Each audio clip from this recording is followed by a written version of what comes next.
All right, let's dive right in. Today, we're going undercover into the world of words to crack a classic case of mistaken identity. See, poetry is constantly getting confused with a couple of usual suspects, and we're here to finally set the record straight. So, every good investigation starts with a question, right? And here's the big one I have for you.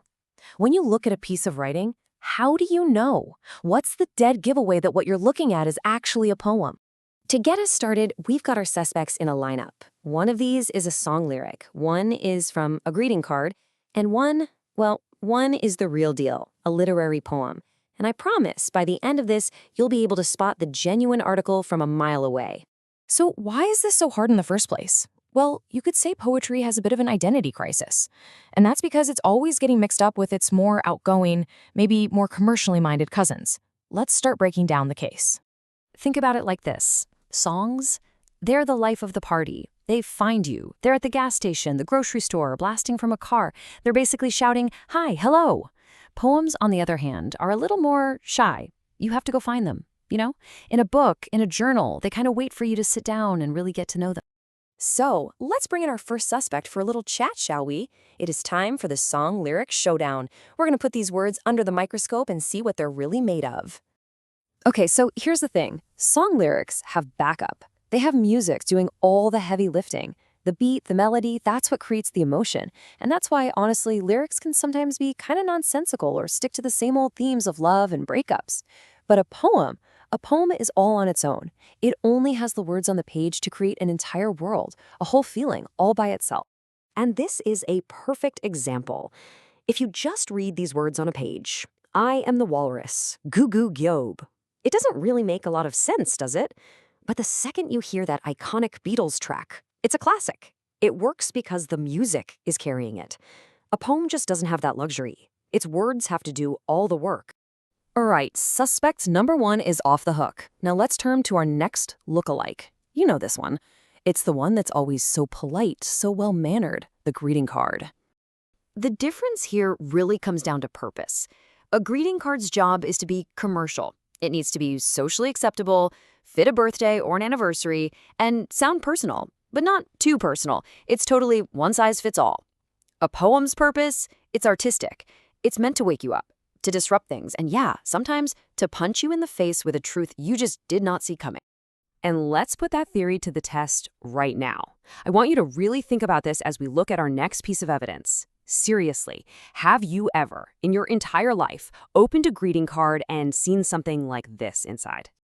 Just listen to these words from the amazing poet Lucille Clifton. Won't you celebrate with me what I have shaped into a kind of life? I had no model. Born in Babylon, both non-white and woman, what did I see to be except myself? I made it up here on this bridge between star-shining clay, my one hand holding tight, my other hand, come celebrate. With me, that every day something has tried to kill me and has failed. Right? Let's be honest. What greeting card says that? This isn't just a nice little sentiment. This is a testimony. Clifton is capturing this incredibly profound, specific cultural experience of a Black woman building her own life, her own identity, in a world that gave her no blueprints. She's celebrating self-creation in the face of forces that wanted to erase her. That is the power of a literary poem. So we've identified the imposters. We figured out what a poem isn't, which of course brings us to the big reveal. If it's not a catchy tune and it's not a polite wish for your birthday, then what is poetry actually for? It sounds grand, but it's true. Poetry has an ancient, essential mission: to record culture. It's not just about pretty words or clever rhymes. It's about capturing a real human experience in a very specific time and place. And recording culture means getting past all the surface-level stuff. It's not about the same old pop song themes. It's not the sanitized, safe language you'd find in a card. No, it's about the edgy stuff, the unique stuff, the deeply personal stuff.